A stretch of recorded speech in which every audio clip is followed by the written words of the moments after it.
This is Access Houston on 97.9 The Fox. Good Sunday morning. You are listening to Access Houston. I am your host, KG Smooth, welcoming this morning a first-timer here on Access Houston. And I'm very excited to have Dr. Vernus Swisher from Career and Recovery Resources. Good morning, sir, and welcome to Access Houston. Good morning, Mr. Smooth. How are you this morning? I'm doing well. No complaints here. So, you've got a big luncheon that is coming up. That is correct. Yes, and it is the Breaking Barriers Award Luncheon. But before we get into all of that, let's talk a bit about Career and Recovery Resources. Absolutely. Yes, what We is? were founded in 1945 by B'nai B'rith. We are a wonderful organization. We are a United Way agency, and we helped last year more than 13,900 or approximately 14,000 clients. Wow. What our mission is to help people identify and overcome barriers to employment. Mm-hmm. That's very, very important. And sometimes those barriers are evident. You may see them, for example, a person who's hearing impaired, you may see them communicating in the restaurants and within the community in sign language. Yes. That's a barrier. Okay. All right. So we have people that have disabilities. Yes. Hearing impairment. We have individuals who are looking for employment that may have been laid off because of mergers or of transitions in terms of moving from one city to the other. So we help everyone from starting salaries all the way up to last year, $45 an hour. Wow. Yes. That's amazing. It is amazing. How about for those who are trying to transition back in regular life if they have been incarcerated or something and, society's not giving them a chance? Question. Because the other part of our name, career, has to do with employment. Yes. Recovery has to do with substance abuse. Mm. And many of our clients who are in that program are clients that have been incarcerated. And so their barrier is having been incarcerated and also having a drug or alcohol problem. So we provide treatment for those clients. Yeah. We are very effective. We're licensed by the state. And our results are actually above the state standards. And when you think about it, an individual who may have gone to prison, it may cost as much as $25,000 or $30,000 a year to incarcerate that person, all right? But if we can help that individual come out, get drug treatment, and then get employment, and now let's say they're making $35,000 or $40,000, that's a $70,000 impact. Wow. You with me? Yes. So we feel extremely pleased about our work. Absolutely. You're listening to Access Houston. We're talking to Dr. Swisher from Career and Recovery Resources. For people that want just more information about the services that you all offer, where can they go? 713-754-7000. Our website, www.careerandrecovery.org. Now, you have an incredible awards luncheon that is happening Tuesday. That's exactly right. We are honoring our outstanding mayor, Mayor Sylvester Turner. Yes. Who is all over this city. Yes, he is. It is amazing how much energy he has. Yeah. And I hear in the community, whether I'm in the Tray, or whether I'm in the Fofo, or whether I'm in Greenway Plaza, I hear from my friends how pleased they are with his accessibility and with what he's doing in the community. Yes. So we're honoring him. He is a barrier breaker. A barrier breaker in the sense that he's broken barriers, and a barrier breaker in the sense that he's helped others break barriers. Absolutely. So we're also honoring Robert Eckels, former county judge Robert Eckels, who is also distinguished in helping others overcome barriers. We are so pleased to honor Mayor Turner and County Judge Robert Eckels. I think about when Katrina happened in New Orleans, how he was out front assisting the evacuees from New Orleans, welcoming those individuals into the Astrodome. At that time, the Astrodome was empty, and he made sure that they were welcomed and that they had support Dr. Ken Maddox was, who is over Harris County Medical, was a part of that group that was ensuring that the evacuees came and was a part of the city and got order into the city, along with many other United Way agencies. By the way, we are a United Way agency. Nice. And this is, you all are no stranger to the Barrier Breaker Awards Luncheon. This is the 21st. It is. Annual. It is our 21st. And we are so thrilled that we have Lanny Garden and David Mintzberg as our co-chairs of our luncheon.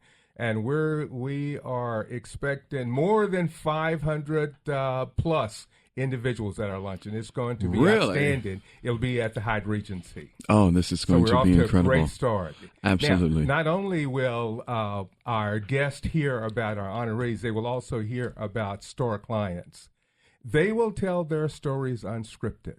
They will tell this at the luncheon. At the luncheon, we'll have 4 store clients, and those clients will tell their stories, how their lives have been impacted by the team at Career and Recovery Resources. More than 65 of us. And we're all dedicated to serve that client holistically. I am very anxious to hear the success stories. Great. I'm looking forward to you being there. Yes. Oh, I will absolutely be there. Good. If there's a seat at the table, then and I'm going to have one. Good. Very, very good. Yes. We just feel, I just talked to Gary Spurgeon just a few minutes ago. Yes. And he said that that we should reserve some seats for you guys because you'll be there well representing 97.9 and 102 Magic. Yes, absolutely. So we can't wait. Hey to Mayor Sylvester Turner, who will be honored at the Barrier Breaker Awards Luncheon, our 62nd mayor, and to Robert Eckels, who's a former Harris County judge. And so what should people just look forward to when they come on Tuesday? Well, they should look forward to a wonderful luncheon that will be focused on outcomes. It will be focused on honoring those 2 major leaders within our city and focused on the fact that we have served clients in our major areas in assisting those clients, and the outcomes are they're going into sobriety, if it's a substance abuse program, or they're going into employment. And to hear those outcomes will be tremendous. And we appreciate all of our major sponsors, all of our VIP sponsors, all of our table sponsors. It would not happen. And by the way, we still have tables and still have seats. So what do they need to do? Though it's just Tuesday. Yes. All they have to do is just go on our website, or they can call us 713-754-7000, and we'll get them engaged with one of our team members to get that information. So log on to the website at careerandrecovery.org. That's careerandrecovery.org. Tuesday at the Hyatt Regency downtown, the 21st Annual Career and Recovery Resources Barrier Breaker Awards Luncheon, honoring the Honorable Mayor of Houston, Sylvester Turner, and former Harris County Judge Robert Eckels. It's going to be a good time. Can't wait for it. We're going to be celebrating also our veterans. Nice. And that's very important. Some of those veterans are homeless veterans. And it should not be that way. It should not be that way. They should be the last ones treated the way that they are treated after they have risked their lives, their family, their time, their loyalty, their everything to this country, and to come back home. Yes. And to be treated the way that they are, and just to be out on the streets, it's a total disgrace. It's a total disgrace and a slap in the face to the servicemen and women. That's why we want to have those veterans come to our agency. We have a program called Social Services for Veterans Family, that we help them first get housing. That's important. And then we help them get employment. Nice. Very important. So if anyone needs our help, give us a call. Absolutely. We're here to serve you. Dr. Vernus Swisher, sir, I thank you. It's been an honor. You are truly a champion of change who is on the front line trying to make that happen. And for that, I salute you, and I appreciate you, and I thank you. Thank you, KG Smooth. You're outstanding. Oh, well, thank you, sir. Greatly appreciate this opportunity. Good Sunday morning. You are listening to Access Houston. I'm your host, KG Smooth, welcoming in the studio first-timers from Fig Loans, Mr. Jeff Zhou and Miss Zara. Oh, I forgot it that fast. Zara, say your last name for me.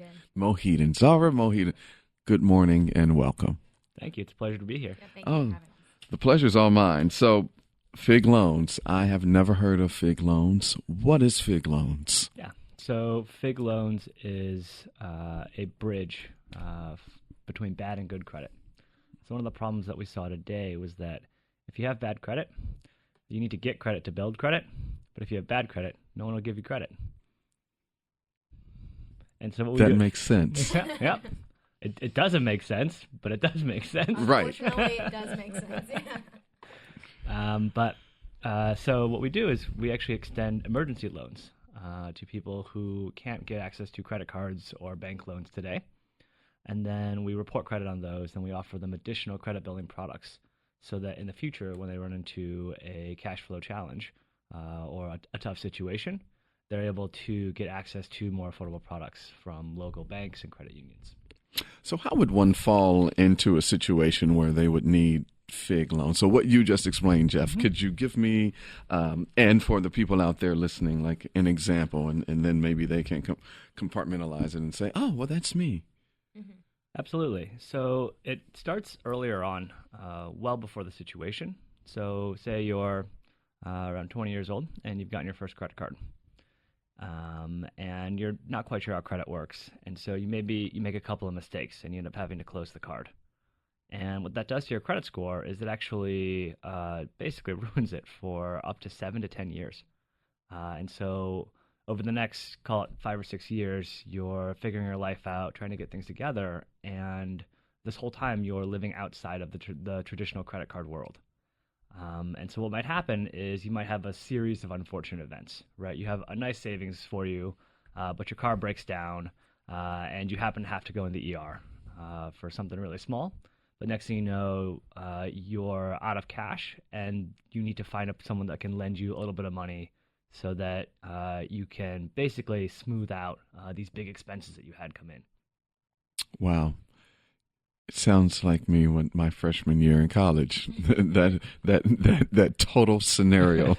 You're listening to Access Houston. We're talking to Jeff Zhou and Zara Mohidin from Fig Loans.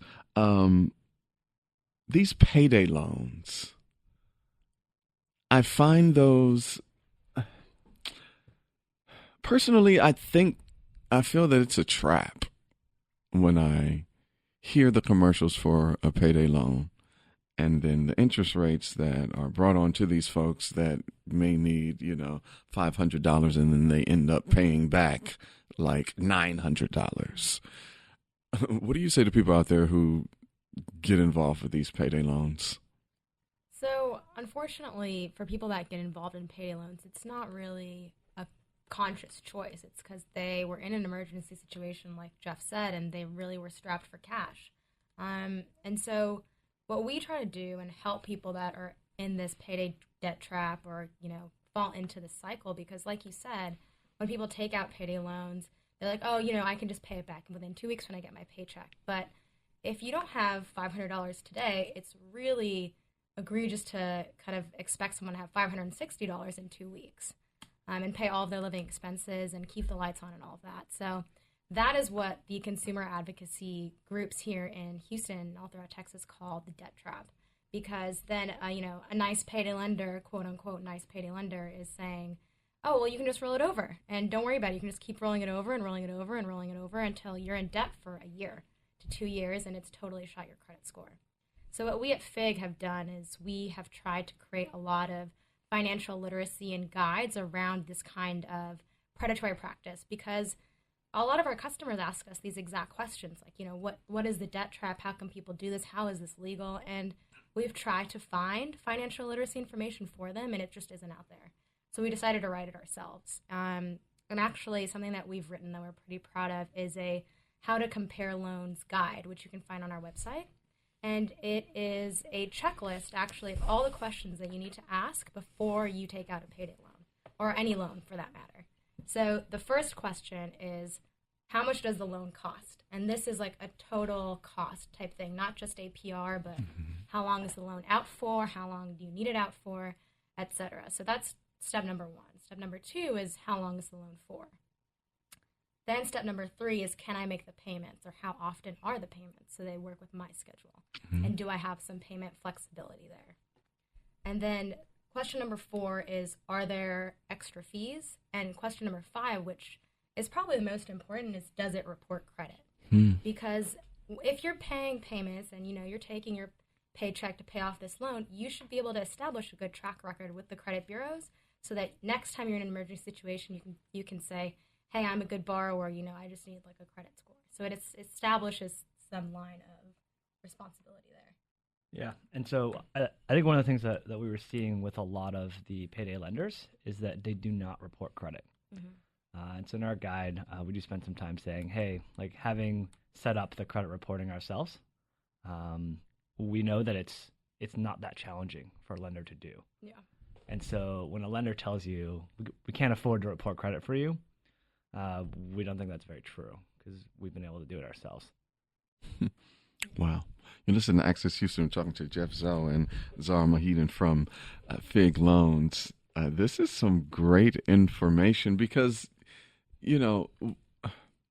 I've always asked the question, and like anytime that I have financial people on the show, like, where do you all feel that the responsibility for financial literacy and financial education lies? Should that be something that we learn in school, in secondary school, in middle school and high school, as well as in college, especially the importance of credit? I mean, I know growing up, for me in high school, they taught us how to, balance a checkbook and all of that, but no one ever mentioned the importance of credit and how it will mess up your life for a very long time if you don't understand it. And someone like me who's, a fresh 18-year-old walking along the yard on campus, and you see a table that is set up nice. They've got T-shirts and stuffed animals and all type of things. Like, hey, would you like a free T-shirt or a stuffed animal? Of course, sure, I want a T-shirt. Here, sign this up. 2 weeks later, you got a $500 credit card in the mail. Oh, man. What? Oh, this must be from this. Oh, well, here's this book that I didn't get, and and here's some food, and maybe I'll just treat myself to, buying an album or something. Yeah. And then you're just making the minimum payments, not understanding interest rates and all of that, and that's not doing it, and then you're in over your head before you know it. So my question is, where do you all think that financial responsibility and education lies? Is it the school or should it be at home? Because I know within the Black community, a child was to stay in a child's place. I know when I, saw my parents or my grandparents sitting at the table, balancing the checkbook, paying the bills, hey, this is grown folks' business. Go sit down somewhere,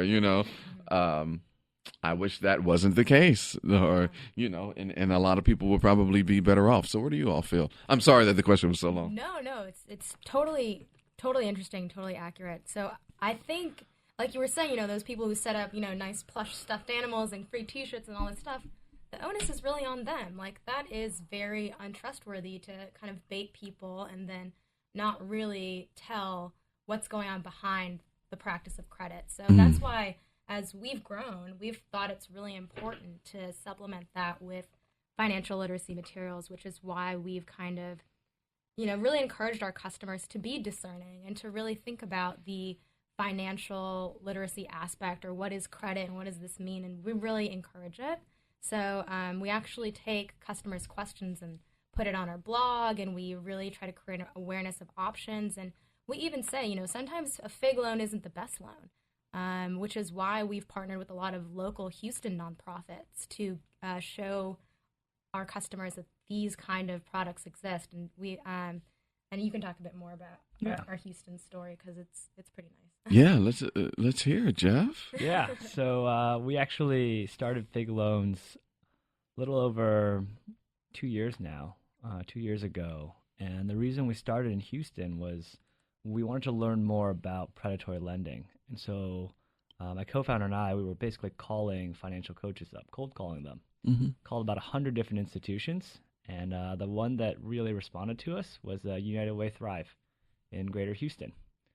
And so we ended up coming down, meeting with the folks there. They introduced us to the entire network of nonprofits, local banks, even Houston Community College is part of it. And the entire network is dedicated to improving financial sustainability for everyone in Houston. And so how we started the FIG loan is actually we spent a lot of time with people from places like Family Houston or Bank on Houston, and then the folks at United Way. And they shared with us their experiences working with people who had fallen into the debt trap. And then we set out together to design this loan that could be more beneficial to the borrowers. And that's actually how the FIG loan started, and it's the same loan that we have today. Nice. You're listening to Access Houston. We're talking to Zhou and Zara Mohidin from FIG Loans. What do people need to do to get more information? They want to straighten out their credit, get their finances in order. What should one do to get in contact with you all? So all of this information, all the guide and the checklist and everything that I spoke about before is actually available for free on our website. So if you guys want to check it out, you can go to www.figloans.com, and the guide is /guide. And we also put together a small promotion. So the idea being that when people want to take the first step to improving their financial future, it's something that we want to encourage. And so we actually have a special URL for everyone who's listening to this show, www.figloans.com/radio1. And if you come and sign up through there, and we do end up granting you a loan, I'll give you $20 off your first payment. So you were also telling me that signing up with you all also helps to wait, I'm sorry. What was it that you said, Zara? Build credit, actually. To build credit, okay. Yeah. So I know we mentioned before that we report all of our all of our customers' payments to the credit bureaus, and this actually gives us some idea of where someone starts when they start with FIG in terms of credit score and where they end up throughout their lifetime with FIG. And we actually saw that the average FIG borrower, their credit score goes up 47 points after they take out a FIG loan. Wow. It's pretty awesome. Yeah, that is pretty awesome. That is some good information to know. Yeah. Log on to the website, get all of the information, get your finances together, get your credit right. And I thank you guys so much for coming through. This has been extremely educational. And congratulations on the company and everything that you're going to do to help people's lives much better when it comes to finances. Thank you for having us. Yeah, We're really thank you. excited. And thank you for listening to Access Houston. We'll be back with more Access Houston on 97.9 The Box.